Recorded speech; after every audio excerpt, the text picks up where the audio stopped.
ఈరోజు మన్మోహన్ సింగ్ గారి మరణం చాలా బాధాకరం. మన దేశానికి తీరని నష్టం. ఒక వ్యక్తి జీవిత కాలంలో అత్యంచలమైన విశ్వాసంతో ముందుకు పోతారో ఆయన ఒక నిదర్శనం. ఆయన ఒక బాగా చదువుకొని కష్టపడి చదువుకున్న తర్వాత లెక్చరర్గా ప్రారంభించి గ్రేడ్ రై తర్వాత ప్రొఫెసర్ అయి అక్కడి నుంచి ఎకనామిక్ అడ్వైజర్గా ఎదిగి డిపార్ట్మెంట్లో ఎకనామిక్ అడ్వైజర్గా చేస్తుంది. ఆ తర్వాత మనం చూస్తే ఆయన ఆర్బీఐ గవర్నర్ కావడం, అదేవిధంగా డిప్యూటీ చైర్మన్ ప్లానింగ్ బోర్డు కావడం, యూజీసీ చైర్మన్ కావడం, ఇలాంటి అనేకమైనటువంటి ఉన్నతమైన పదవులు. అది పబ్లిక్ పాలసీ విషయంలో కావచ్చు, లేకుంటే ఎకనామిక్ పాలసీస్ కావచ్చు, ఇవన్నీ కూడా ఇన్వాల్వ్ అయ్యి ఫైనాన్స్ మినిస్టర్ అయ్యాడు. ఫైనాన్స్ మినిస్టర్ అయినప్పుడు ఈ దేశంలో మన కొత్త ఆర్థిక పరిస్థితి అందరూ చూశారు.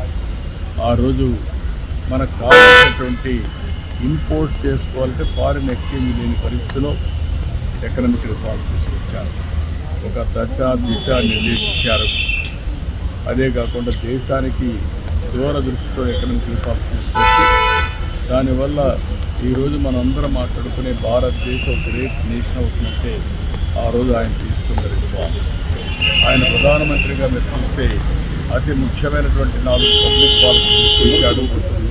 ఒకటి ఆ రోజు ఆయన చేసింది ఎంప్లాయ్మెంట్ జనరేషన్, నరేగా తీసుకొచ్చారు. Right to information.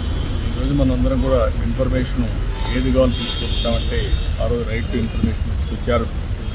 Right to education, కంపల్సరీగా చదువుకోవాలి, ఆ విధంగా రైట్ టు ఎడ్యుకేషన్ తీసుకొచ్చారు.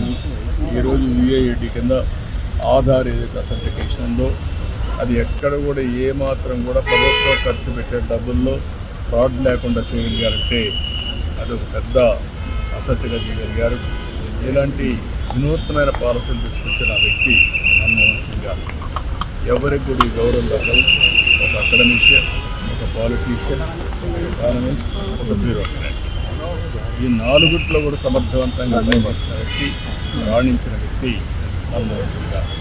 అలాంటి వ్యక్తి ఈరోజు మన దగ్గర లేకపోవడం చాలా బాధ, దేశానికి తీవ్రమైన నష్టం.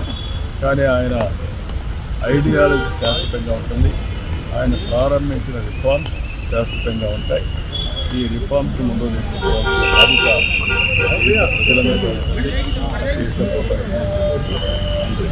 Thank you sir. Thank you very much.